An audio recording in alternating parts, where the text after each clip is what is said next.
The first thing Cal Merritt noticed about the Hale property was the silence. Not the peaceful kind.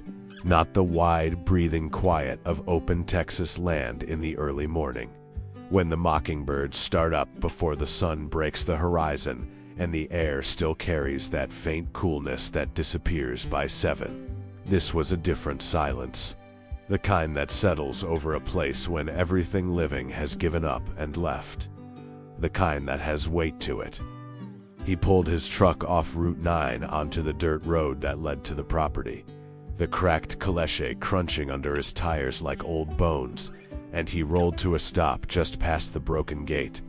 The gate itself was a picture of neglect, one hinge gone entirely.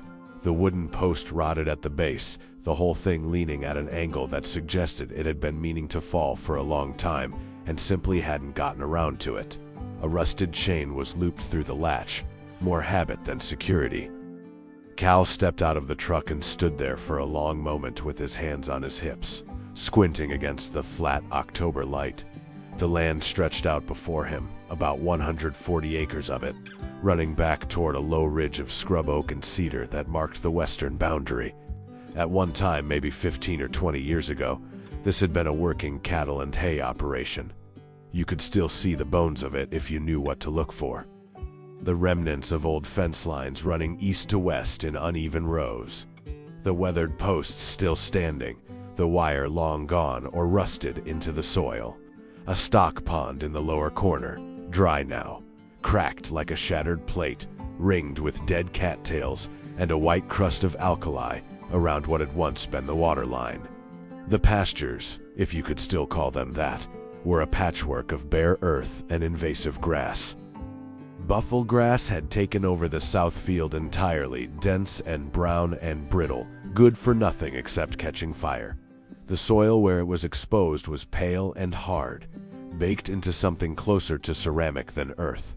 Cal crouched down and picked up a handful of it, let it crumble through his fingers. It fell apart in dry, lifeless chips, no structure to it, no moisture, no smell of organic matter, none of that faint, rich, loamy scent that healthy soil gives off even when dry. This ground had been stripped of everything it needed to function. He stood and brushed his hands on the thigh of his jeans. Behind him, the screen door of the farmhouse opened and shut with a tired bang. Dorothy Hale crossed the porch and came down the steps carefully, one hand on the rail. She was a small woman, maybe 5'3", with white hair cut short and practical, and brown eyes that were sharp despite everything her face carried. The deep lines around her mouth, the permanent furrow between her brows, the particular hollowness around the eyes that comes not from age, but from sustained, grinding worry. She was wearing a faded blue flannel shirt tucked into work pants and boots that had seen real use. Not a woman who sat still. Not a woman who had ever expected things to be easy. She walked out to where Cal was standing and stopped a few feet away, studying him the way you study a stranger when you're trying to decide whether to trust him. "Well," she said, "there it is." "Yes, ma'am. It's bad." "It is," Cal said. He wasn't a man who softened things. He'd found over the years that softening things only delayed the moment when you had to deal with what was real, and by then the problem had usually gotten bigger. But bad isn't the same as gone. Dorothy Hale looked at him for a moment. Something shifted slightly in her expression. Not quite hope, not yet. More like the tentative lowering of a defense that had been up for a very long time. "Ray always said the same thing," she said quietly. "He said bad and gone were two different things. Ray Hall had died 14 months ago. Heart attack, out in the East Field on a Tuesday afternoon in August. Dorothy had found him just before sunset when he hadn't come in for supper. The paramedics said he'd been gone for at least 2 hours by then. He was 64 years old. Cal had heard about the Hales through Bobby Driscoll, who ran the feed store in Meridian and knew everyone within a 40-mile radius and their business. Bobby had mentioned it one afternoon while Cal was loading sacks of fertilizer into his truck, mentioned it almost in passing. The way you mention the weather, not like he was asking Cal to do anything. "Dorothy Hale's place is going under." Bank's got a 90-day notice on it. Shame. Ray put 40 years into that ground. Cal had driven home and thought about it for 3 days before he drove out to the Hale property without calling ahead. He still wasn't entirely sure why. That was a lie. Actually, he knew exactly why. He just hadn't fully admitted it to himself yet. "Mrs. Hale," he said, "I want to be straight with you about what I'm proposing because I think you deserve straight talk and I don't have any other kind. I'd appreciate that. This land can be brought back. It won't be quick, and it won't be clean, and there's going to be a period, probably the first 4 to 6 weeks, where it looks worse before it looks better. The buffalo grass has to come out. The soil needs organic matter worked into it and time to respond. The stock pond needs to be graded and relined. The fencing is gone. The irrigation infrastructure." He looked toward where the old pivot system had once stood. Nothing left now but a few rusted anchor pipes jutting from the ground. "That's a significant investment." "I don't have money for significant investment," Dorothy said. Her voice was flat, not apologetic. "Just factual. I know. I'm not asking for money." She looked at him steadily. "Then what are you asking for?" "Permission," Cal said. "Permission to work the land. I'll bring my own equipment, my own materials, within reason. I'm not going to promise you miracles. I'm going to promise you honest work and a fair assessment after 30 days. If at 30 days we both think it's worth continuing, we continue. If not, I walk away and you've lost nothing." Dorothy Hale was quiet for what felt like a full minute. A crow called somewhere in the scrub oaks to the west.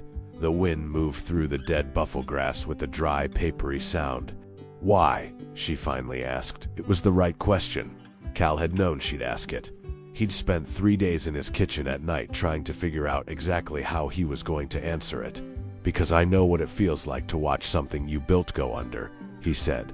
"And because I've spent the last 6 years wishing someone had offered to help when I still had time." Cal Merritt's own story was not one he told readily or in full to anyone. In pieces, over time, it had come out to a handful of people. Bobby Driscoll, his older sister June, a therapist he'd seen twice in Waco, before deciding he didn't have the patience for it. But even those pieces, assembled, didn't capture the full shape of what had happened to him between 2016 and 2019. He had grown up in Erath County, the second son of a ranching family that had worked the same 600 acres since the 1940s. His father, Don Merritt, was a hard, methodical man who loved the land with the particular devotion of someone who had inherited something worth loving and understood the responsibility that came with it. Cal had absorbed that devotion without quite realizing it. It wasn't something he chose. It was simply something he was made of. The way his hands were large and his eyes were brown, and he could go a whole day without needing to talk to anyone. He had taken over management of the Merritt operation at 35 when his father's health began to decline. His older brother, Dennis, had gone to Dallas years earlier and built a career in commercial real estate and had no interest in coming back. So it was Cal. For the first 3 years, things went well enough. Cattle prices were reasonable. The hay production was steady. Cal made improvements, better irrigation, a new barn, fencing repairs that had been deferred for years. He had a wife, Sandra, and a daughter, Lily, who was 9 when things started going wrong. The drought hit in the summer of 2017 and didn't let up. By fall of 2018, Cal had burned through his operating reserves, taken on a second loan against the property, and was watching his herd shrink week by week as he sold animals to cover costs he could no longer meet. He applied for emergency agricultural assistance twice and was denied both times on technicalities that an agricultural attorney might have helped him navigate. But he couldn't afford an agricultural attorney. Sandra left in March of 2019, not because she didn't love him. Cal had come to understand that over time, though it had taken years to get there. She left because the man she'd married had disappeared somewhere inside the silence and the pride and the relentless, grinding weight of a failing operation, and what was left wasn't someone she could reach anymore. She took Lily to her mother's place in Abilene. Cal signed the divorce papers without a fight. He lost the property in August of 2019. The bank foreclosed on a Tuesday. Cal drove out to the main pasture that evening and sat on the hood of his truck until it was fully dark. And then he drove to Bobby Driscoll's house and knocked on the door at 10 o'clock at night, and Bobby, to his credit, didn't say a word. Just opened the door wider and went to get 2 glasses and the bottle of bourbon he kept in the cabinet above the refrigerator. Cal had spent the next 3 years doing what he knew how to do. Hired farmhand work, equipment operations, some consulting for smaller operations around Bosque and Erith counties. Enough to live on, not enough to rebuild. He rented a small house outside Meridian and kept his head down and worked and tried not to think too much about the land his grandfather had cleared and his father had loved and he had lost. He saw Lily every other weekend and some holidays. She was 15 now. She looked like Sandra around the eyes, but she had Cal's quiet disposition and his habit of watching things carefully before she spoke. He loved her more than he had words for, and felt the particular specific loneliness of a father who has reduced his child's daily life to a scheduled visit. That was the shape of him when he drove out to Dorothy Hale's dead land on a cold October morning and stood in the silence and said bad and gone are 2 different things. He hadn't been talking only about the soil. Dorothy agreed to his proposal that same morning. They shook hands on the porch steps. Her grip was firm, no hesitation in it, and Cal drove back to Meridian to begin organizing what he'd need. He made a list that night at the kitchen table, going through it methodically the way his father had taught him. Soil amendment, compost, biochar, possibly some microbial inoculant if he could source it reasonably. Bufflegrass removal. That was going to be the first battle, and it was going to be ugly, either mechanical or chemical, or most likely both.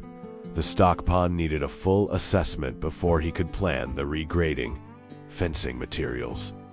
Seed for a cover crop to protect the soil through winter and begin fixing nitrogen back into it. The cost, when he added it up honestly, was significant. Not catastrophic, he had savings, modest but real, built carefully over 3 years of hired work, but significant enough that he sat with it for a while, looking at the numbers. He crossed out the number and wrote it again. Still the same. He thought about his father walking the Merritt land in the evenings after supper.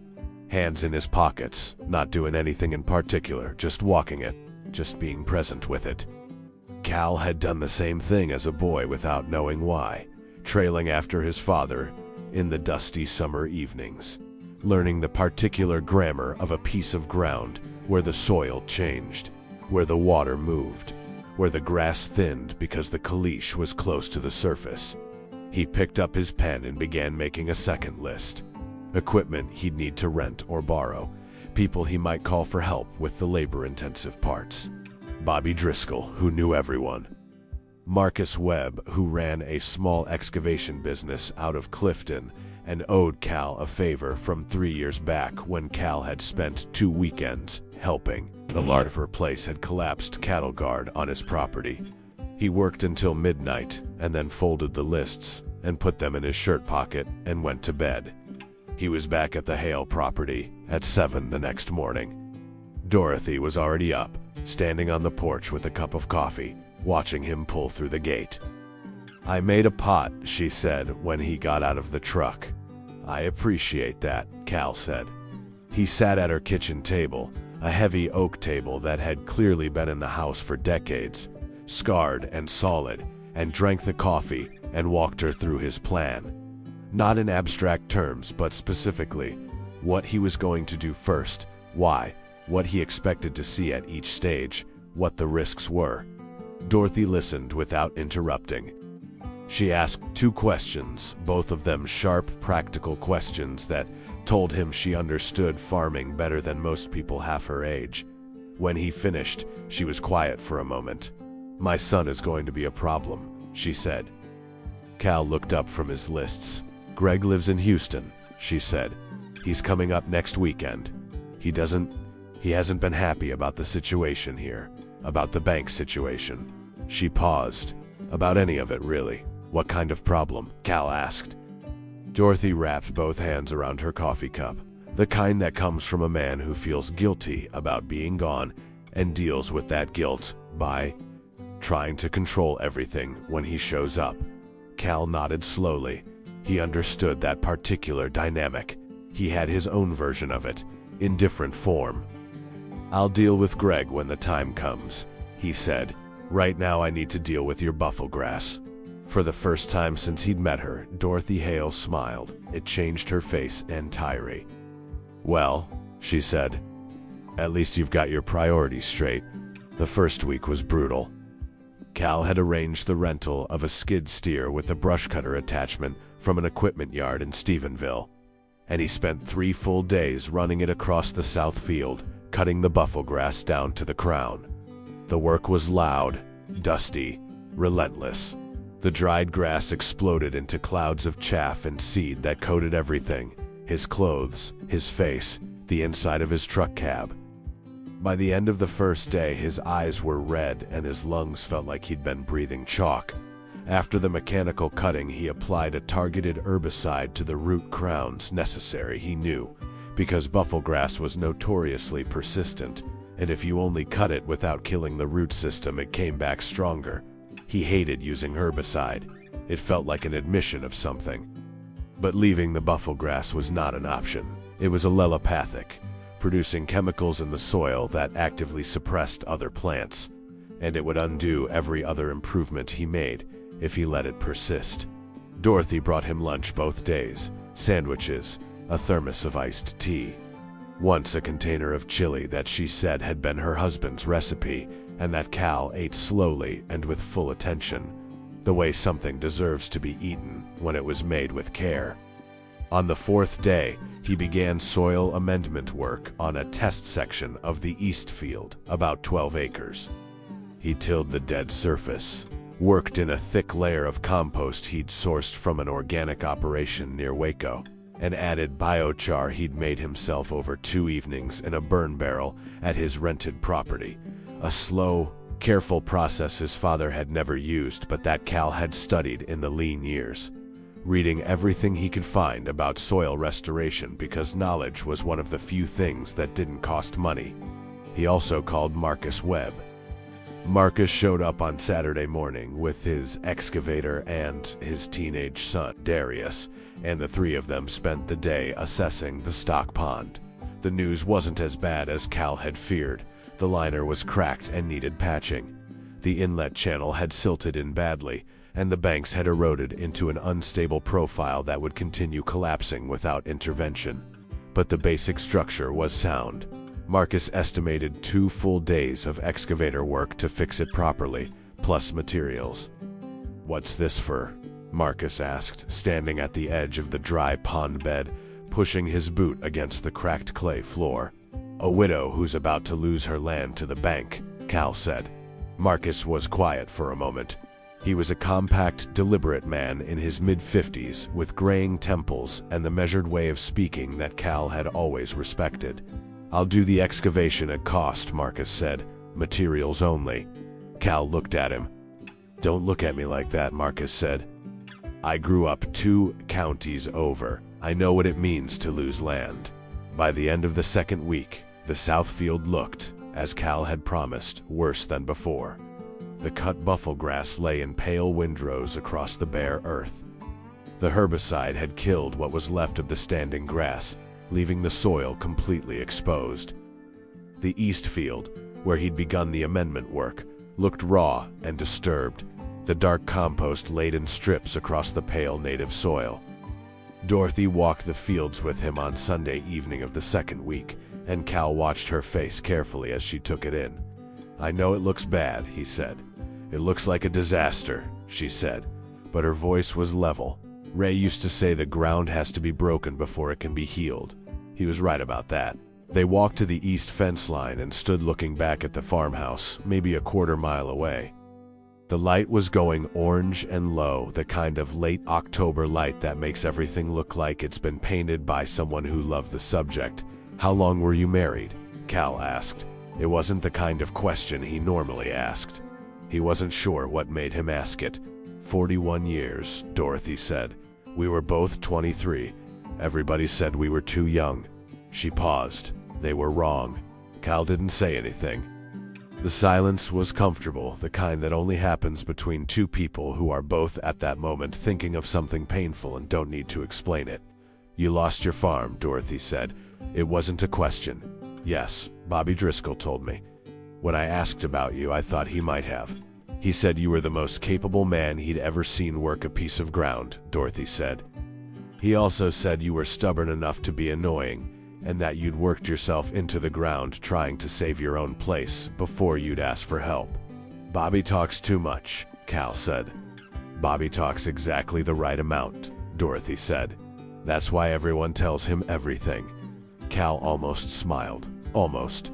My son is coming Friday, Dorothy said. I wanted to give you warning. I appreciate that, Cal.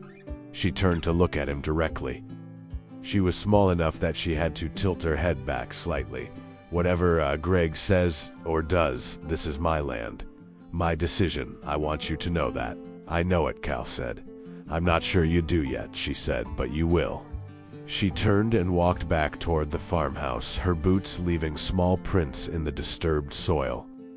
Cal stayed at the fence line a while longer, watching the light change over the dead and broken ground, thinking about what it meant to begin something when you already knew how much it was going to cost you. He thought, bad and gone are two different things. He thought, I hope to God I'm right about that. Greg Hale arrived on a Friday evening in a silver Ford F-150 that was too clean for a ranch and too new to have any story. Cal saw it from the east field, where he was running soil moisture measurements along the amendment test section, and he straightened up and watched the truck pull into the yard. Greg got out and stood looking around the property with the expression of a man calculating. Not feeling, calculating. He was 40 years old, maybe 6 feet, with his mother's brown eyes and a build that had once been physical and had gone soft at the middle in the way that happens when a man's life moves indoors and he doesn't pay it much mind. He was wearing clean boots and a collared shirt. Cal walked up from the field slowly, not hurrying. Dorothy came out of the house and embraced her son on the porch. Cal saw Greg say something to her and Dorothy respond, and then Greg turned and looked toward the field and looked at Cal the way you look at someone you've already decided something about. They met in the yard. Cal Merritt, Cal said, extending his hand. Greg shook it. His grip was fine. Greg Hale, I've heard about you. Your mother mentioned me? Bobby Driscoll mentioned you more. Pause. He seems to think you're some kind of miracle worker. Bobby's generous, Cal said. I'm just a man who knows some things about soil. Greg looked out at the field. The buffalo grass removal was complete now, the herbicide treatment done, and Cal had begun the cover crop seeding in the south field, winter rye and hairy vetch, planted in alternating strips to maximize nitrogen fixation and ground cover through the cold months. To an untrained eye, it still looked like not much. Bare ground with a faint, uneven haze of early germination just barely visible if you looked closely in the right light. It still looks dead to me, Greg said. The rye germinated 4 days ago, Cal said. There's about 30% emergence in the south field. You won't see it clearly for another week, but it's there. Greg looked at him. How long before this land is viable enough to matter? Depends what you mean by viable. Productive. Generating revenue. Cal considered his answer carefully. For a basic hay operation, 1 cutting of coastal Bermuda next summer, you're looking at 18 months minimum from where this soil is now. For something more substantial, 2 to 3 years. We don't have 2 to 3 years, Greg said. The bank has a 90-day note, 62 days left. I know, so what exactly is the plan here? 62 days isn't enough time to produce anything. No, Cal agreed. But it may be enough time to demonstrate improvements sufficient to support a loan modification request. I've been documenting everything: soil tests, amendment records, moisture levels, germination rates. If we can show a measurable trajectory of improvement, there are agricultural lending programs that will consider that as part of a modification evaluation. Greg stared at him. You've been looking into loan modification programs? Yes. On your own? For my mother's debt? For this property, Cal said carefully. Yes. Greg was quiet for a moment. Something moved through his expression that Cal couldn't fully read. It might have been suspicion, or it might have been something more complicated. I'm going to be straight with you, Greg said. Please. I don't understand what you're doing here. Nobody works for free. Nobody puts their own money and time into somebody else's land for nothing. He paused. So what do you actually want? Cal had known this question was coming, in the same way he'd known Dorothy's why was coming. Different question, same root. I already told your mother, Cal said. I'm not looking for payment. I'm not looking for a stake in the property. I'm looking to... He stopped. He was not, by habit or preference, a man who explained himself, but he recognized that the situation required more than his natural reticence. I made some mistakes with my own land. I lost it. I'm not looking to undo that because that's not possible, but I've got skills, and I've got time, and I know what it feels like to stand here looking at ground you're about to lose, and I'm not willing to drive past that and do nothing. Greg looked at him for a long moment. That's either the most honest thing I've ever heard, he said, or the best cover story. It's the honest thing, Cal said. But I don't expect you to believe that on 3 minutes acquaintance. Watch me work. Ask me questions, check my references. Bobby Driscoll will tell you what he knows. Marcus Webb out of Clifton has been helping with the pond. Call him. Greg said nothing. But don't get in the way, Cal said, and his voice was still even, still measured. But there was something underneath it that Greg apparently heard, because his eyes sharpened slightly. Your mother made a decision. It's her land and her decision. I respect that. I'd ask you to do the same. The silence between them had edges. Dorothy appeared on the porch. Supper's ready, she called. Both of you. Supper was not comfortable, but it was not the disaster Cal had expected. Dorothy cooked fried pork chops and roasted sweet potatoes and green beans from her garden. Still producing in the mild October, she kept a garden behind the house that she clearly tended with serious attention, and it was the only piece of the Hale property that still looked healthy and cared for. Cal ate and listened more than he talked. Greg was a civil engineer. He'd been in Houston for 15 years, working for a mid-sized infrastructure firm. He'd built a life there, a house, a long-term relationship with a woman named Patricia, a social world entirely separate from the one he'd grown up in. He came back to the family property twice a year, Christmas and usually once in the summer, and each visit had apparently become more weighted as his father aged and the land declined and the conversations with his mother grew harder. He talked about his father carefully, not avoiding the subject, but not going deep with it either. The way you talk about someone when the grief is still too close to the surface to be safe. Ray Hale had been a stubborn man, apparently, resistant to change. Had refused to modernize the operation in ways that might have made it more viable. Had taken pride in doing things the old way, which was sometimes wisdom and sometimes just pride. He could have sold the back 40 to the Walkers in 2018. Greg said, looking at his plate. Would have cleared the operating debt entirely. He wouldn't do it. Dorothy's face was still. It wasn't about the money, she said quietly. I know, Mom, that's the problem. Cal looked down at his plate and said nothing. He knew exactly what it was about. It was about the same thing his father's evening walks were about.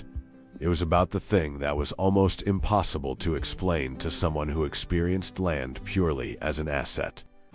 After supper, Cal helped clear the table without being asked, which seemed to slightly surprise Greg, and then excused himself to drive back to Meridian. He had an early start in the morning. Marcus was coming with the excavator to begin the pond work. Greg followed him out to his truck. I'm going to make some calls, Greg said, about the bank's situation.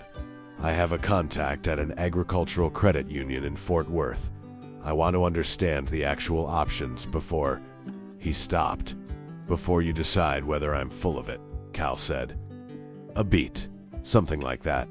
That's sensible, Cal said. He got in his truck. For what it's worth, your mother is one of the toughest, sharpest people I've met. She doesn't need protecting from me. But she might need your help navigating the financial side because that's not where my expertise is. Greg stood with his hands in his pockets, looking at Cal through the open window of the truck. She likes you, Greg said. It sounded like something he'd noticed and hadn't yet decided how to feel about. She likes the work, Cal said. That's enough. He pulled out and drove up the dirt road toward the county highway, watching in his rearview mirror as Greg stood in the yard watching him go. The pond work took 3 days. Marcus and Darius excavated the silted inlet channel on the first day, cutting a clean, properly graded pathway for water to flow in from the north pasture drainage. On the second day, they addressed the failed bank sections, cutting back to stable earth and reprofiling the slopes at a more sustainable angle. Cal worked alongside them, hauling material, handling the manual work around the perimeter, marking the liner patch zones. The third day, they applied a new bentonite liner to the repaired sections, not a full reliner, which would have cost more than any of them were prepared to spend. But strategic patching of the major failure points combined with the clay amendment that would seal in the existing base over time as it wetted up. It wasn't perfect. It was what the budget allowed, and it would hold water, and holding water was the thing. On the second day, Greg came out to the pond site and watched for 2 hours without saying anything. He asked Marcus a few technical questions, sensible questions, engineer's questions, about drainage gradient and liner permeability, and Marcus answered them straightforwardly. Cal noticed that Greg didn't ask him anything. He was still keeping distance, still evaluating. That was fine. Cal had no interest in forcing anything. On the third evening, sitting on the tailgate of Cal's truck eating sandwiches as the last of the light went out of the sky, Marcus said quietly, "He's going to come around." "I'm not worried about it either way," Cal said. Marcus gave him a sideways look. "You should be a little worried. He's going to be handling the financial side, from what I can tell. You need him going in the same direction. I know, so stop being stubborn." Cal chewed his sandwich. "I'm not being stubborn. I'm giving him time to get there on his own. Push a man like that and he digs in. Give him time to watch and he makes his own judgment." Marcus considered this. "You always did understand people better than you gave yourself credit for." "I understand land and I understand work," Cal said. "People are more complicated," says the man who drove out here to rescue a widow's farm for free. "I didn't rescue anything yet," Cal said. "Ask me in 60 days. The second significant development of that week was a conversation with Dorothy that Cal hadn't anticipated, and that stayed with him afterward in ways he found difficult to fully categorize. He'd been working in the farmhouse barn, sorting through the salvageable equipment, assessing what could be repaired and what needed to be replaced when Dorothy came in carrying 2 glasses of sweet tea and sat down on a hay bale and said, "Can I ask you something personal?" Cal looked up from the disc harrow blade he was examining. "You can ask. Do you talk to your daughter?" He was quiet for a moment. "I see her every other weekend. That's not what I asked." Cal set down the blade. He looked at Dorothy for a moment, this small, sharp-eyed woman sitting on a hay bale with her tea, looking at him with the directness of someone who has reached the age and the level of loss where she no longer has patience for anything but the real. "We talk," he said. "Not as much as—" He stopped. "She's 15. 15-year-olds don't always want to talk to their fathers. She has a reason not to talk to you," Dorothy said. "That's different from just being 15. Cal was quiet. "I'm not trying to hurt you," Dorothy said. "I'm asking because Greg and Ray spent the last 5 years of Ray's life mostly not talking, really talking. And Greg is going to carry that for the rest of his life." She paused. "Don't do that to yourself." Cal looked down at his hands. Grease and soil in the creases, the knuckles slightly swollen from the cold morning work. His father's hands, he'd always thought, the same shape. "Her name is Lily," he said. "I know, you told me. She's smart, she reads everything, she's on her school's debate team." He said these things carefully, like he was taking inventory of something precious and afraid of getting any of it wrong. She doesn't look much like me. She's got her mother's eyes. Does she know what you're doing here? I mentioned it. What did she say? Cal thought about the text exchange he'd had with Lily last week. He'd told her he was working on a farm restoration project. She'd send back a single response, "That sounds like you, Dad." He hadn't been sure reading it whether it was a compliment or an observation or both. She said it sounded like me, he said. Dorothy smiled. That's a compliment from a teenager. Don't overthink it. Cal picked up the disc blade again, turned it over in his hands. You're not what I expected, he said. What did you expect? Someone more, I don't know. Beaten down by it. More defeated. Dorothy was quiet for a moment. I'm exhausted, she said. I'm frightened every single day. I wake up at 3 in the morning and I lie there doing arithmetic I can't solve. She looked out through the barn door at the fields. But defeated is different from exhausted. Ray would be furious with me if I was defeated. Cal nodded slowly. He'd also be furious about the bufflegrass, Dorothy added. He always hated that stuff. Cal almost laughed. He caught it before it fully formed, but Dorothy saw it anyway, and she looked satisfied. By the end of the 3rd week, something was beginning to happen in the south field. The winter rye was emerging cleanly, not a thick stand yet, but enough to see the pattern of it, the rows of fragile green showing against the pale soil. Cal knelt in the field in the early morning before the workday began, before the temperature climbed out of the high 30s, and he ran his fingers through the soil near one of the rye seedlings, and felt the difference already. The amendment material was beginning to work into the native soil, and the surface layer had softened, had developed a faint but unmistakable granularity, the first suggestion of structure returning. He stood up slowly, feeling his knees protest the cold, and he stood in the middle of the south field looking at the thin scatter of green in every direction. Bad and gone were two different things. He took out his phone and photographed the emerging cover crop, adding it to the documentation file he'd been building since the first day. Photos, soil test results, moisture measurements, germination counts. A record of what was happening to this ground day by day, so that when someone asked the bank, a loan officer, anyone, there would be evidence. Not faith, evidence. He was walking back toward the truck when his phone rang. It was Sandra. He stopped walking and looked at the screen for a moment. They had a civil, functional co-parenting relationship, which had taken 3 years and a lot of swallowed things to arrive at, and which Cal valued more than he usually admitted. She didn't call except about Lily, he answered. Hey, Sandra said. Lily asked me to call you. Cal frowned. Is she all right? She's fine. He could hear Sandra choosing words carefully, the particular rhythm of it that he'd learned over 12 years of marriage. She wanted to know if she could come see where you're working. The farm project. She says you mentioned it to her.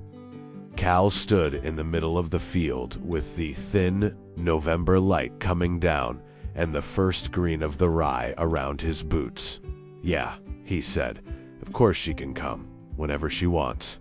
Next weekend? Next weekend is good. A brief silence. She's been thinking about you more than usual lately. She doesn't say it directly, but I can tell. I'll call her tonight, Cal said. Okay. Another pause. You sound different. Different how? Like yourself, Sandra said, and then said goodbye, and the line went quiet. Cal stood for a moment in the field, holding his phone, looking at the green beginning to emerge from the broken ground, feeling something he hadn't felt in longer than he could easily say, like himself. He put the phone in his pocket and went back to work. On a gray Tuesday in the 4th week, Cal was clearing debris from the north fence line when the blade of his post-hole digger hit something that wasn't rock. He'd been working the northern boundary of the property, pulling rotted wooden posts and replacing them with steel T-posts, not a full fence rebuild, just enough to establish clear boundary markers and give Dorothy something functional through the winter. The soil up here was different from the south field, heavier, more clay content, and digging was slow. The blade hit the object at about 18 inches down, a dense, hollow sound that was distinctly different from rock. Cal dug around it carefully with a hand shovel. It was a metal box, about the size of a shoebox, maybe a little longer. Galvanized steel, the old-fashioned kind with a simple latch closure, heavy with corrosion but structurally intact. It had been wrapped at some point in what appeared to have been oilcloth, now largely rotted, which had kept the box dry enough to survive. Cal carried it to his truck and set it on the tailgate. He looked at it for a long moment. Then he drove to the farmhouse. Dorothy was in the kitchen canning the last of the season's tomatoes when he came in. She looked at the box and went very still. "Where did you find that?" she said. "North fence line, about 1.5 feet down." Dorothy set down the jar she was holding. She came to the table and looked at the box without touching it for a moment, and Cal watched her face carefully. What he saw there was not simple surprise. It was recognition. "You know what this is," he said. It wasn't a question. "I know what it might be," she said. She sat down at the table. "Sit down, Cal." He sat. Dorothy folded her hands on the table. Her brown eyes were steady, but something had changed in them. The sharpness was still there, but now there was something behind it, something older and heavier. "Ray's father, Walter Hale, bought this land in 1957, she said. "He was 51 years old. He'd spent his whole life working other men's land. Walter didn't trust banks. He didn't. He had reasons not to trust banks. His own father had lost a farm in the Depression because of a failed bank, and Walter never really got past that." She paused. "Ray told me years ago that his father had buried money on the property, cash. He said Walter had told him about it before he died, told him approximately where it was, but not exactly. Ray looked for it once, years ago. He never found it." The kitchen was quiet except for the low hiss of the canning pot on the stove. "Ray thought his father was exaggerating," Dorothy continued. "You have to understand, Walter wasn't a prosperous man. He had a little, not a lot. Ray always assumed it was maybe a few $100s that Walter had put away over the years and built up into something more impressive in memory." She looked at the box. He stopped looking for it. After a while it became, I don't know, a family story more than a real thing. Cal looked at the box. "You want to open it?" "Yes," Dorothy said. "And no." She was quiet for a moment. "Yes." Cal worked the latch carefully. It was stiff with corrosion, but it moved. The lid lifted. Inside, wrapped in a separate layer of oilcloth that had survived better than the outer wrapping, were banded stacks of bills, not a few $100s. They both sat looking at it. Cal didn't touch the money. He looked at Dorothy. Her face had gone through something complicated. Shock, then a kind of grief, then something harder to name. "Ray looked for this," she said quietly. "He looked for this for months after his father died. She stopped. "Mrs. Hale." She looked up. "This is your land," Cal said. "Everything in it is yours." Dorothy's eyes were bright. She pressed her lips together. She nodded once, a tight, controlled nod. "I need to count it," she said. Her voice was steady. "And then I need to call Greg." The money, once counted, twice, by both Dorothy and Cal, and then a third time by Greg when he drove up from Houston the following day, arriving at 9 in the mornings, still in his work clothes from the night before because he'd driven through the night, totaled $41,600. Mostly 50s and hundreds, some 20s. Some bills so old they were from series Cal had never seen in circulation. All of it real. All of it legal, tender. Walter Hale had been saving since sometime in the early 1950s, apparently, and he had buried it in the north pasture of the property he'd spent his whole life working toward owning, because he'd learned in childhood that banks were where things went to disappear, and he trusted the earth more than any institution. Greg sat at the kitchen table for a long time after the count, not speaking. "The banknote," he finally said. "The outstanding principal."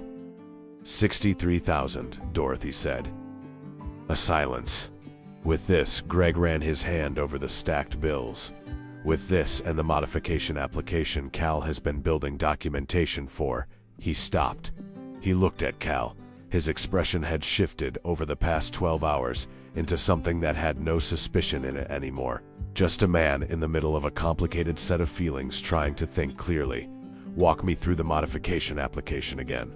Everything you've documented. Cal walked him through it. The soil tests before and after amendment, the germination rates, the cover crop establishment, the pond restoration work, the projected timeline for the property's return to productive use.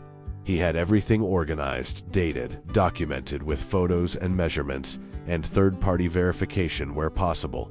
Marcus's Webb's written assessment of the pond work, a soil analysis from a testing lab in Waco. Greg listened to all of it. He asked questions, technical questions, financial questions, occasionally questions that Cal couldn't fully answer because they were legal or accounting. Questions outside his knowledge. Cal said, "I don't know when," he didn't know. He'd always found that honesty about the limits of your knowledge served you better than manufacturing confidence. When it was done, Greg leaned back in his chair and looked at the ceiling. "I have the contact at the Fort Worth Credit Union," he said. "They do agricultural loan restructuring. If we go in with this," he gestured at Cal's documentation folder and the stacked bills from the metal box, "with documented soil improvement trajectory and $41,000 toward the principal, I think we have a real case for restructuring the remaining balance at a manageable payment." "How manageable?" Dorothy asked. Greg looked at his mother. "I'm going to pay the rest, Mom." Dorothy looked at her son. "Gregory." "I should have been doing more," Greg said. His voice was controlled, but there was something raw underneath it. "I knew things were getting bad, and I kept thinking. I kept telling myself it would work out, or that Dad would figure something out, or—" He stopped. He looked down at the table. "I should have come back more. I should have helped more before it got here. I can't fix that, but I can't fix this." The kitchen was quiet. "Your father would have argued with you about that," Dorothy said finally. "I know, he would have been wrong." Greg looked at his mother. Something passed between them that Cal recognized as the specific, irreplaceable thing that happens between two people who have loved someone together and lost him, a grief that is also a kind of intimacy. Cal looked at his hands on the table and gave them that moment. Lily came the following Saturday. Sandra dropped her at the entrance to the Hale property at 9 in the morning, and Cal met her at the gate. She got out of Sandra's car and stood looking around at the fields, her hands in the pockets of her jacket, that same careful, watching quality she'd always had, assessing before engaging, taking the measure of a place before she decided what she thought of it. She was tall for 15, and she moved with the particular self-consciousness of someone still negotiating the gap between who they were as a child and who they were becoming. She had Sandra's eyes, green-gray and direct, and she had Cal's stillness. "Hi, Dad," she said. "Hey, Lily." They walked the property together. Cal took her through everything, explained what had been done, why, what the results were, what still needed doing. He showed her the south field where the winter rye was now established in a full, green stand, the color a startling vivid thing against the pale soil and the brown Texas scrub around it. He showed her the stock pond, the new banks clean and stable, a thin skin of water just beginning to collect in the lowest point from the first rains of the season. He showed her the amendment test section in the east field and crouched down and showed her what the soil looked like now versus the samples he'd collected on the first day, the difference visible even to an untrained eye. Lily crouched beside him and looked at the soil seriously. She picked up a handful and turned it over in her palm. "It smells different," she said. "Yeah, that's the microbial activity. Healthy soil smells alive." She looked up at him. "You really love this stuff." "I do," Cal said. He was a little surprised by how simply and quickly it came out, and by the way it felt to say it plainly, without deflection. I knew, but I didn't understand it until right now," Lily said. She looked back at the field. "Why did you lose your farm, Dad? I never really understood what happened." The question was direct, which was how she always asked things. and it hit him in the chest the way direct questions do when they find the thing you've been careful around. A lot of reasons, he said. The drought was the biggest external thing. But he stopped and started again. I was proud in ways that hurt me. I should have asked for help sooner. I kept thinking I could fix it myself, and I couldn't. He paused. And I got so focused on the problem that I stopped being present for the other things that mattered. Your mother, you. Lily was looking at him, her expression careful and serious and 15 years old. I'm sorry for that, he said. The wind moved through the rye, a soft sound. I know, Dad, Lily said. She put the soil down and brushed her hands on her jeans. I know. They stood up together. Come on, Cal said. Dorothy Hale makes incredible chili. Dorothy did, in fact, make incredible chili. She fed Lily and Cal and Greg, who had driven up again for the weekend to continue work on the bank restructuring. And the four of them sat at the old oak table and ate. And the conversation moved through topics naturally. Lily's debate team, Greg's work in Houston, Dorothy's garden, the progress on the land.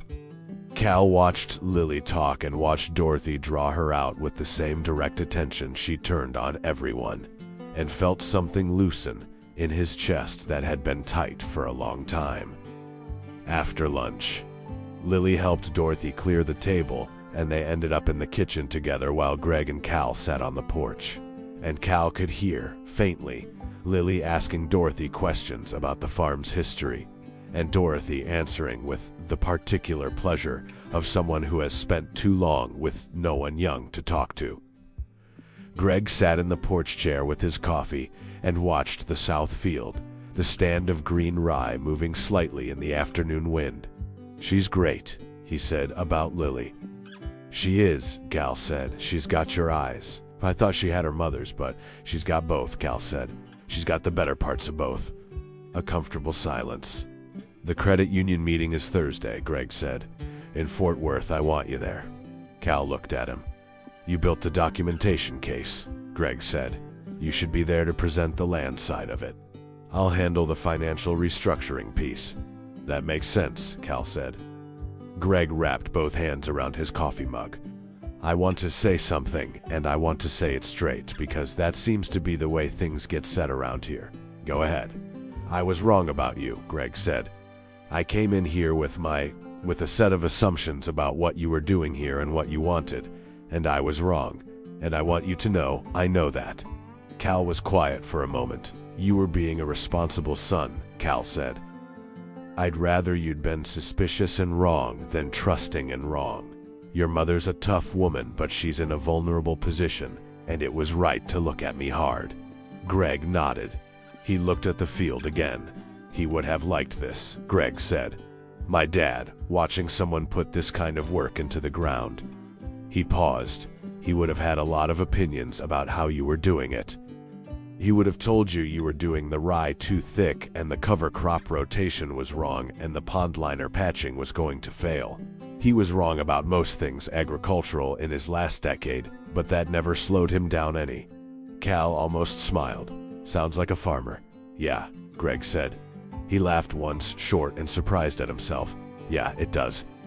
The meeting at the Fort Worth Credit Union fell on a Thursday with a flat, gray November sky and a cold wind coming down from the north that rattled the windows of the conference room on the fourth floor of a building off Camp Bowie Boulevard. Cal sat to the left of Greg, Dorothy to the right. Across the table were two loan officers, a woman named Carol Evers, who was the senior agricultural credit specialist, and a younger man named Paul Strickland, who was her associate. Cal had put on the cleanest shirt he owned, which wasn't saying a great deal, and his good boots. Greg had on a suit. Dorothy wore her church clothes, a navy dress, and a brooch that had been her mother's, and that she touched once, briefly before they went in. Carol Evers was in her early 60s with reading glasses and the manner of someone who had seen a great many people in desperate situations and had long since learned to evaluate situations rather than emotions. She went through the file methodically, the outstanding balance, the payment history, the delinquency timeline, and then she looked at Cal's documentation folder. She was quiet for a long time. "This is unusually thorough," she said, about the folder. "I wanted the improvement to be documentable rather than just describable," Cal said. "What is your professional relationship to the property?" "None. I'm a neighbor who has technical knowledge of soil restoration. I volunteered the work." Carol Evers looked at him over her glasses for a moment. Paul Strickland was writing something. "The soil test results show a significant measurable improvement in organic matter content over a 6-week period," she said. She looked at her associate. "That's faster than typical. The soil had been depleted, but not fundamentally altered," Cal said. "The parent material is good. It responded faster than average because the basic structure was intact, just stripped." The conversation moved through the technical material cover crop establishment, stock pond restoration projections for the following growing season.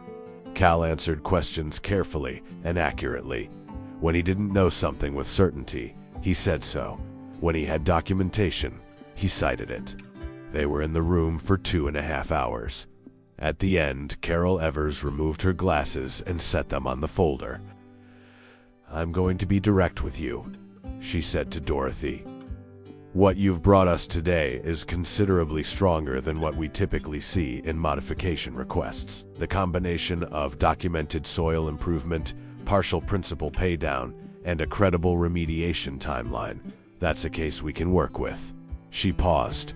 "I'm not authorized to make a decision in this room. I'll take this to our Agricultural Lending Committee, which meets next Tuesday. You should hear from us by end of day Friday." Dorothy nodded. "Is there anything else you want us to know?" Carol Evers asked. Dorothy looked at the folder, at the photographs of the rye emerging in the south field, the clean new banks of the stock pond, the soil amendment work, all of it documented in Cal's careful hand. "My husband worked that land for 40 years, Dorothy said. Her voice was quiet and steady. "He put everything into it. He died in that field. I'm not asking you to help me because of sentiment. I'm asking you because the evidence shows the land can be viable, and because I intend to see it viable." She paused. "That's all I have to say." Carol Evers looked at her for a moment, then nodded once. The Friday came and passed without a call. Cal worked through it as normally as he could, putting up the new fence line on the east boundary, running measurements in the south field. Dorothy spent most of the day in her kitchen and her garden. He could see her periodically moving through the yard with the careful, controlled energy of someone burning off anxiety with physical task. Greg called at 2 o'clock from Houston. "No word yet," he said. "It's early," Cal said. "It's after 2. It's early." A silence. "How are you doing?" Greg asked. Cal considered this. He was standing in the east field, a fence post driver in his hands, the cold wind cutting across from the north. The rye in the south field had deepened in color over the past week, more established, more emphatic. You could see it clearly now from a distance, a rectangle of living green in a landscape of brown and gray. It was, he thought, one of the more satisfying things he'd looked at in a very long time. "I'm all right," he said. "Mom won't say it directly, but she's a wreck," Greg said. "She's canned everything she possibly can. She's reorganized the kitchen twice. She's okay," Cal said. "How do you know?" "Because she's still doing things. It's when people stop doing things that you worry." A brief silence. "Did you always know this much about people, or did you learn it?" "I'm starting to think they're the same thing," Cal said. The call ended. Cal drove another fence post and thought about the meeting, about Carol Evers' face when she looked at the documentation folder, about the things that could go wrong. He was not, by nature, an optimist. He was a realist, which meant he spent a fair amount of time running through worst-case scenarios so he wasn't blindsided by them. If the modification was denied, the options narrowed significantly. With the $41,000 from Walter Hale's buried savings applied to the principal, the outstanding balance would be reduced enough that a private lender might consider a refinance. It was tight but possible. Greg had mentioned a private agricultural lender he knew through work contacts in Houston. It wasn't the ideal path, but it was a path. And if that failed, Cal didn't let himself go further than that. One step at a time. The cover crop was in. The pond was repaired. The soil was responding. Whatever happened with the bank, the land itself was better than it had been 6 weeks ago. And that was real. And nobody could take that back. He drove another fence post. The call came on Saturday morning, not Friday. Cal was at the property early, working in the barn, when Dorothy came out of the farmhouse at 8:15, walking faster than her usual pace. He saw her coming and set down his tools. She stopped in the barn doorway. Her face was doing something complicated. The tight control she always maintained was still there, but around the edges of it, breaking through, was something he hadn't seen before.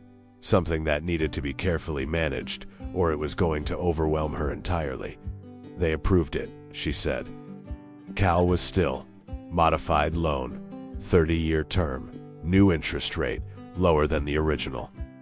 With the $41,000 applied to principal, the monthly payment is. She pressed her lips together. Her eyes were bright. It's manageable. Greg says it's manageable. Good, Cal said. His voice was even, but something in his chest had shifted. The way the soil shifted when the first deep rain hit it after a long drought. Not a dramatic movement, just a slow settling into something more stable. He's coming up tonight, Dorothy said. Greg. He wants to celebrate. That's good. Dorothy looked at him. She was fighting something, not grief, not fear, something different. The kind of emotion that comes when the thing you've been holding yourself rigid against finally releases, and your body doesn't know what to do with the sudden absence of pressure. I don't know how to. She stopped. She shook her head. I'm not a woman who is good at. You don't have to say anything, Cal said. Cal. Mrs. Hale. Dorothy, she said. I've been telling you Dorothy for 6 weeks. Dorothy. She looked at him directly. You gave me my land back. Cal shook his head. Your husband gave you your land back. He buried $41,000 in the North Pasture 30 years ago because he loved this place, and he trusted the ground more than the bank. All I did was put a post hole in the right spot. Dorothy made a sound that was somewhere between a laugh and something else entirely. You're going to stand there and give the credit to a man who's been dead for 14 months and a post hole digger, she said. Walter Hale and good soil science, Cal said. A powerful combination. This time she did laugh properly, and it broke all the way through the control and was a real and genuine sound in the cold barn air. And Cal felt it the same way he felt the green in the south field, as evidence of something returning to life. That evening, Greg arrived with 2 bottles of wine and a prepared argument for why Dorothy should let Cal plant a test section of coastal Bermuda grass in the east field in the spring, which turned out to be unnecessary because Dorothy had already decided to let Cal do whatever he thought best with the east field, because she'd decided 6 weeks ago that she trusted his judgment and didn't see any reason to change that assessment. Greg opened one of the wine bottles and poured 3 glasses, and they sat at the oak table. To Ray, Greg said, holding up his glass. To Ray, Dorothy said. Cal raised his glass. He hadn't known Ray Hale, but he understood something of him from the ground that Ray had worked, and the woman Ray had loved, and the money Ray's father had, buried in the North Pasture out of a stubborn, particular faith in the permanence of Earth. He thought that was enough to drink, too. They drank. Greg refilled the glasses. I want to talk about the next phase, he said. Spring planting. Hey, production timeline. What we're going to need in terms of equipment, seed, operating capital for the first season. Greg, Dorothy said. It's Saturday evening. We just got good news. Can we have 30 minutes before you start planning the next thing? Greg looked at his mother. A beat, 30 minutes, he said. Then I'm opening my laptop. 20 years in Houston and you still can't sit still for half an hour, Dorothy said. I got that from you, Greg said. You did not, Mom. I absolutely did. Dorothy pointed at him with her wine glass. Don't make me disagree with you on a good news day. Cal sat and listened to them argue cheerfully about who was responsible for Greg's inability to rest. And he thought about a lot of things. About his father's evening walks. About Sandra's voice on the phone saying you sound like yourself. About Lily crouching in the east field with a handful of living soil in her palm. About the particular quality of the silence he'd noticed when he first pulled off Route 9 and looked at this land, that heavy, defeated silence, and how different it had sounded today when he walked the south field. The rye moving in the wind, the thin presence of returning water in the stock pond, the fence line straight and solid along the east boundary. Silence had different qualities. This was something his father had tried to explain to him once, on one of those evening walks when Cal was maybe 12 years old and not sure he understood what his father meant. The land talks to you if you know how to listen, not in words, in the way it sounds when the wind comes through it, the way it smells after rain. When a piece of ground is healthy, there's a particular kind of quiet it has, busy underneath but quiet on top, like it knows what it's doing. Cal thought, I'm starting to hear that again. December came in with a cold front that dropped the temperature into the low 20s for 3 consecutive nights, and Cal drove out to the Hale property each of those mornings before dawn, headlights cutting through the dark to check the cover crop. The winter rye was built for cold.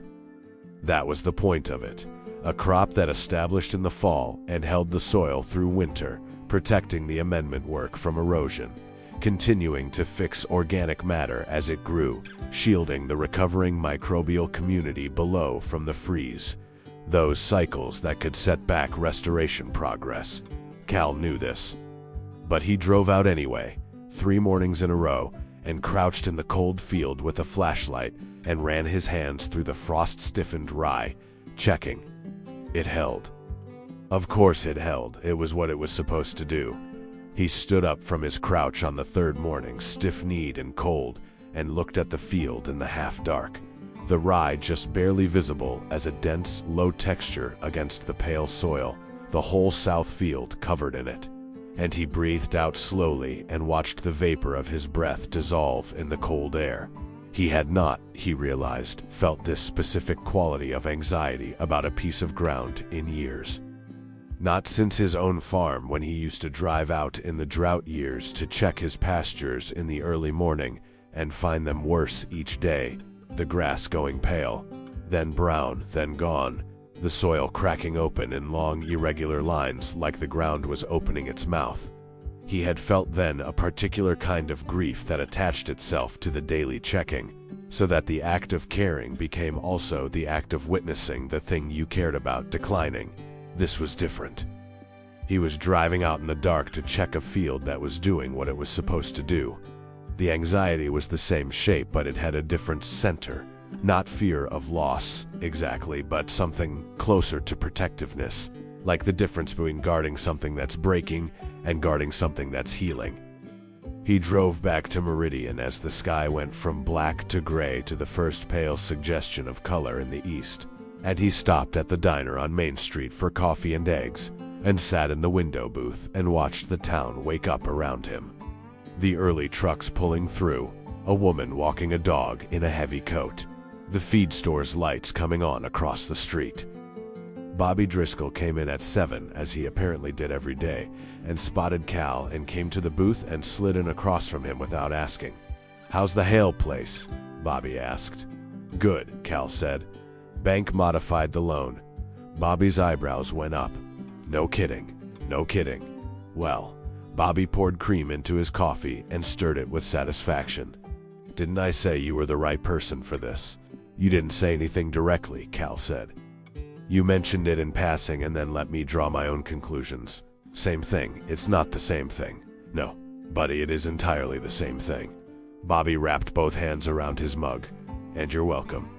Cal looked at him for a moment and then, against his better judgment, allowed a full smile. It felt strange on his face in the way that things feel strange when you haven't done them in a while.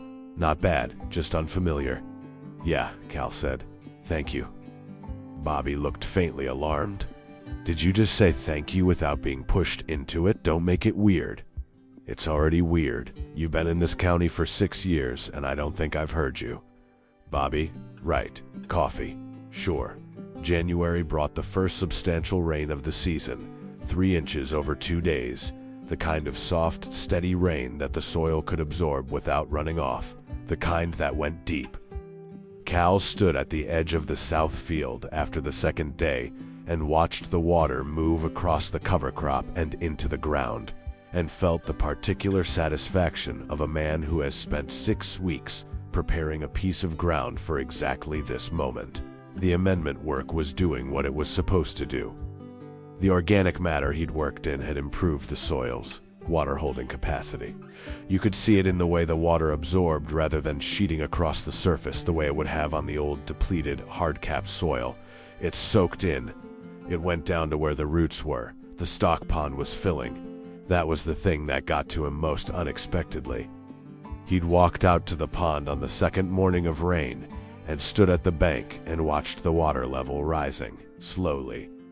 Just a few inches above the clay floor, the color still murky with the disturbed sediment, but rising, and felt something in him go completely quiet. He called Marcus Webb. "Pond's holding," Cal said. A silence, then Marcus said, "Well, there it is. The liner repair is working. Water's up maybe 3 inches after the rain. Give it another good rain and you'll have real water out there." "Yeah, you doing all right, Cal?" Cal thought about that. Standing at the edge of a filling pond on a gray January morning on someone else's land, calling a man he'd known for 3 years to report that the work they'd done together was holding. Somewhere between the question and his answer, he ran a quick, honest inventory of himself, his body, his mind, the place behind his sternum where the things that mattered lived. "Yeah," he said, I'm doing all right. Lily came back in January, the last weekend of the month. And this time she stayed 2 nights, Friday and Saturday, sleeping in the spare room of Cal's rented house in Meridian and spending both days at the Hale property. She and Dorothy had developed, over the course of 2 visits, a friendship that surprised Cal in its ease. Dorothy drew Lily out with genuine curiosity, asked about the debate team, about school, about what Lily thought about things, and listened to the answers with the complete, unhurried attention that she gave to everything. Lily, who was quiet by nature and careful about who she opened up to, had apparently decided that Dorothy Hale was trustworthy and responded accordingly. On the Saturday, Cal watched them walk the south field together, Dorothy pointing out something in the cover crop, Lily crouching to look at it, their heads close together. Dorothy's white hair and Lily's dark hair side by side in the winter light. He turned back to his work. He was preparing the east field for the spring amendment application, the second round, which would go deeper into the soil profile and address some compaction layers he'd identified in the later soil tests. It was methodical, physical work, and he moved through it steadily, aware of the cold and the weight of the tiller and the smell of the turned earth. After a while, Lily came and stood beside him. "She told me about her husband," Lily said, "about finding him in the field." Cal straightened up. "She said she's not afraid of the land because of it," Lily said. "She said it's where he was happiest, and so it's where I don't know. She said it's where she still feels him." Cal looked at the field. "Does that seem weird to you?" Lily asked. "No," Cal said. "It makes complete sense to me." Lily was quiet for a moment. She was looking at the south field, the cover crop, wintergreen and dense, the low sky above it. "Do you feel like you belong here?" she asked. "On this property?" Cal thought about that honestly. "Not my property," he said, "but..." He looked at the fence line he'd put in, clean and straight along the east boundary, the cover crop he'd seeded, the pond with water in it for the first time in years. "Yeah, I feel like I belong to this work." Lily nodded slowly, like that made sense to her.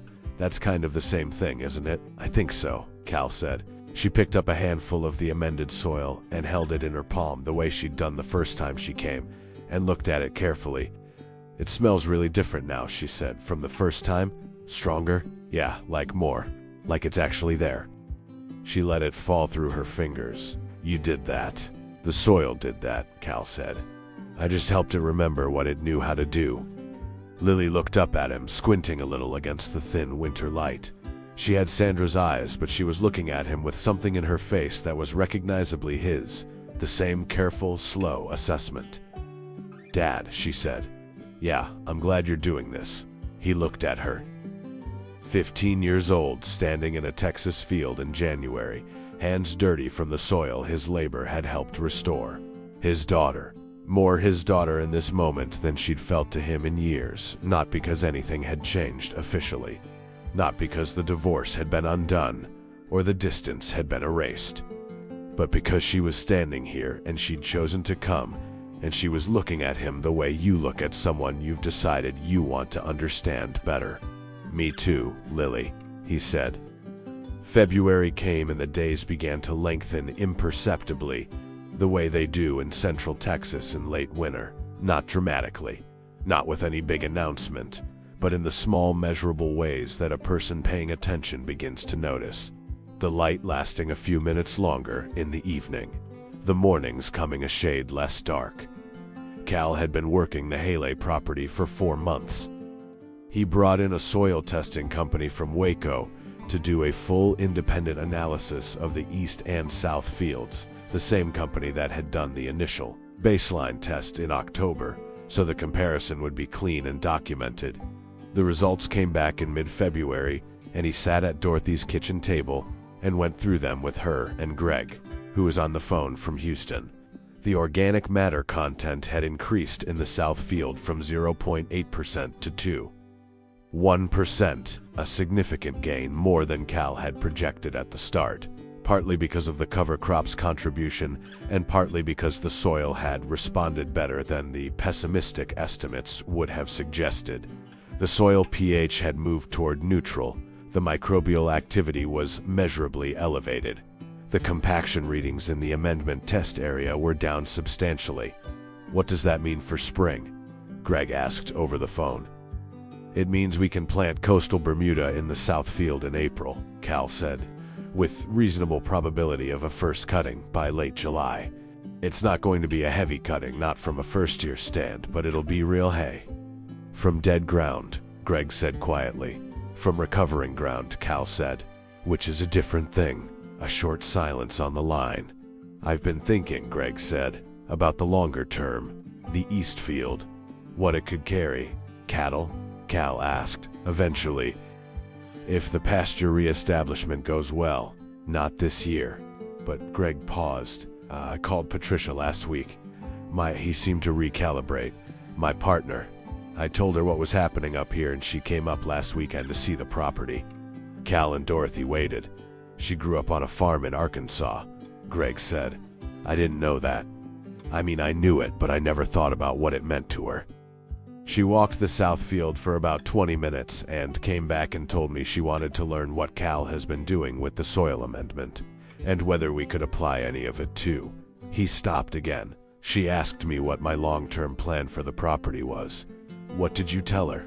Dorothy asked. "I told her I didn't have one," Greg said.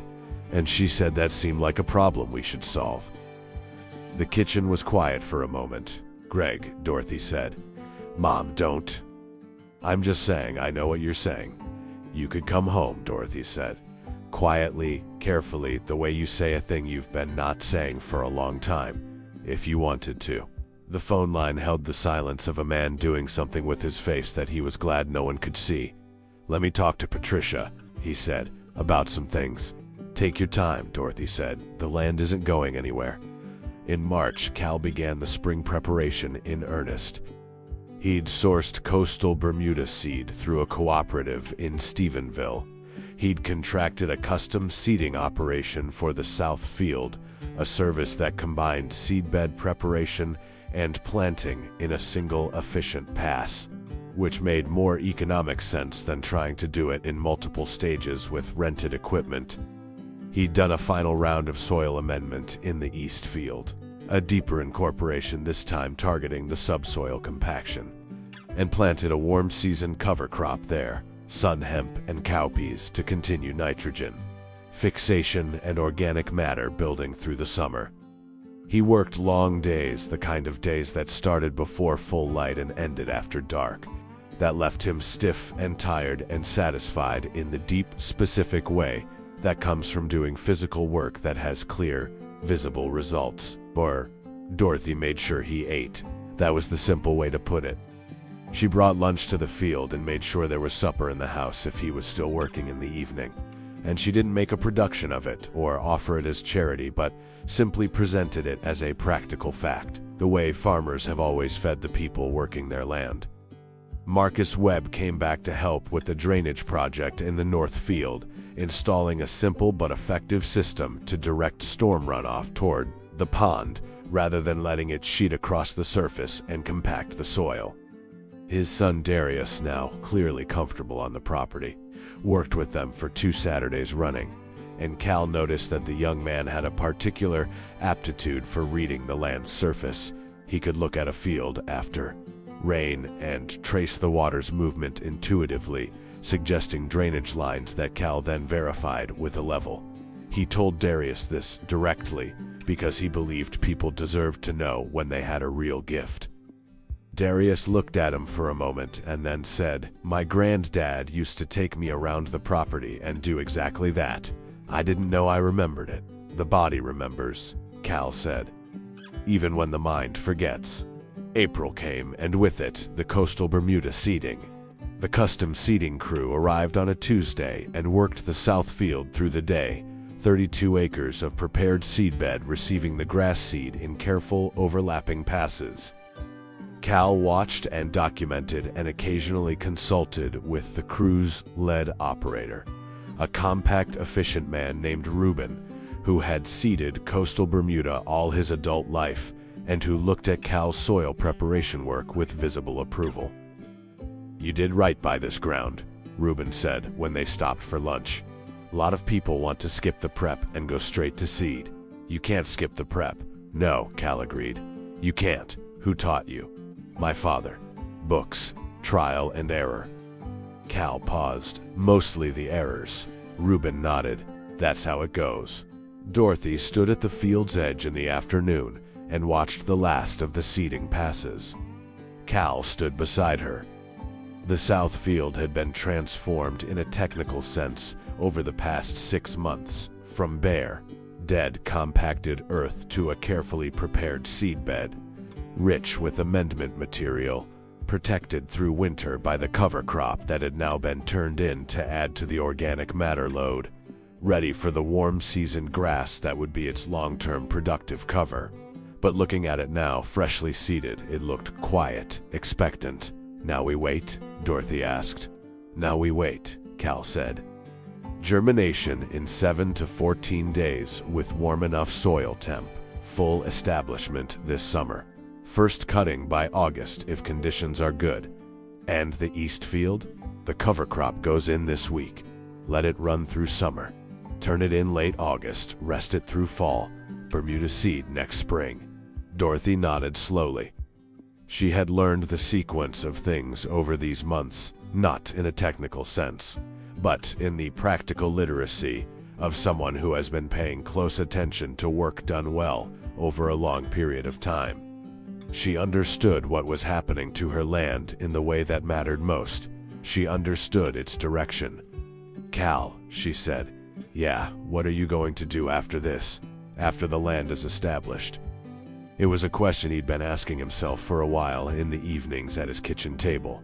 He had savings that had been substantially depleted by the material costs, less than he'd started with, though more than zero, and Dorothy had quietly, firmly insisted on reimbursing him for the documented material costs once the loan modification went through, and he'd accepted that because it was fair and because she'd have thought less of him if he'd refused.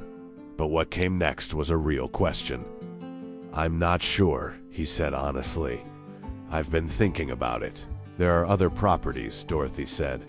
"Bobby Driscoll knows about everything within 40 miles. There are other families in the situation I was in. Maybe worse." Cal looked at the seeded field. "I've thought about that," he said. "You could make it a thing," Dorothy said. "A real thing, not charity. A service. You have documented results now. You have references. You have a methodology." She paused. "You have what happened here." He looked at her. "You gave me back my land," she said. "I know you're going to tell me again that it was Walters's money and good soil science, and you're not wrong, but you're also not entirely right. You drove out here in October on a dirt road to a dead farm, and you worked for 6 months because you couldn't drive past it." She held his gaze with the direct, unhurried attention he'd come to think of as one of the most formidable things about her. "There are other dead farms. There are other people who can't drive past things." Cal was quiet for a long time. The April wind moved across the south field, carrying the smell of turned earth and the thin, clean smell of the day's last sunlight going warm on the prepared ground. "I'd need to think about the structure of it," he said finally. "How it would work financially, whether it's viable." "Greg could help you figure that out," Dorothy said. "He's already offered, actually." "I may have told him about this idea. In passing." Cal looked at her. "In passing," he said. "Bobby Driscoll style," she said. He looked at the field. He thought about the soil tests from February, the organic matter moving from 0.8 to 2.1%, the pond filling with water in the January rain, the rye standing through the freeze, the green of the cover crop after months of bare, pale ground. He thought about Lily crouching in the east field with a handful of recovering soil, saying, "It smells really different now, like it's actually there." He thought about what it meant to do a thing you were built to do, with your whole capability, for a reason that was real. "Okay," he said. Dorothy didn't make a production of it. She just nodded once, with finality. The way she'd nodded in the morning they shook hands on the porch steps in October, the deal made and both of them clear on what they'd agreed to. "Good," she said. The coastal Bermuda emerged 13 days after seeding. Cal was in the south field at first light, routine way he'd been every few days since seeding when he saw it. A faint, unmistakable haze of green across the seedbed. Uniform and dense, the seedlings emerging in the thin April light like something that had been waiting a long time to be asked. He crouched down and looked at the emerging grass up close. Fine stems, pale green, fragile in the way of all very new things. Alive. He pressed his hand flat against the soil and felt the warmth of it. The soil temperature had been right on the edge of optimal for germination, and the seedlings had taken their time, but they had come. The earth under his palm was warm and alive with it, with the particular, present tense fact of growth. He stayed crouched in the field for a long time, longer than was strictly necessary, his hand on the ground. He thought about his father walking the Merritt land in the evenings. About the $41,000 Walter Hale had buried in the north pasture because he trusted the earth more than the institutions of men. About Dorothy's brown eyes steady and fierce across the porch steps the first morning. About Greg at the kitchen table with the banded bills, his voice carefully controlled and something raw underneath it. About Lily's hands in the soil, her face open and attentive. He thought about what his father had told him once about the grammar of a piece of ground, the way it talks to you if you know how to listen. Not in words, in what it does. This ground was talking now. He stood up slowly, feeling his knees, feeling the long muscles of his back. The good ache of months of physical work done honestly. He looked at the south field in the early light, the haze of green across 32 acres, uniform and real, and his, not in ownership, but in effort and care, in the months of work that had made this moment possible. Bad and gone are two different things. He'd said it to Dorothy Hale on a cold October morning standing in front of a dead field. He'd meant it as a practical statement about soil. He'd known, even saying it, that he meant more than that. He understood now what the more was. He pulled out his phone and took a photograph of the emerging grass. Low angle, the seedlings in the foreground and the full field stretching back behind them in the soft morning light. He added it to the documentation folder, the last photograph in a sequence that had begun with bare, pale, lifeless ground and ended here, with this. Then he texted the photograph to Lily. He wrote, "It came in." She texted back 4 minutes later, which meant she was already awake, which he chose not to overinterpret except to note it quietly, privately, as a gift. She wrote, "Dad, look at that." He looked at it. He stood in the middle of the recovering field in the April morning, the green emerging around his boots, and he looked at it for a long time. Then he went to get his tools. There was still a great deal of work to do: the East Field summer cover crop, the drainage project finish work, the fencing on the north boundary, the soil monitoring through the summer growing season, the first cutting in August. The documentation for the new operation Greg and he had started talking through in the evenings. There was always, on a working farm, a great deal of work to do. That was not a problem. That was the point.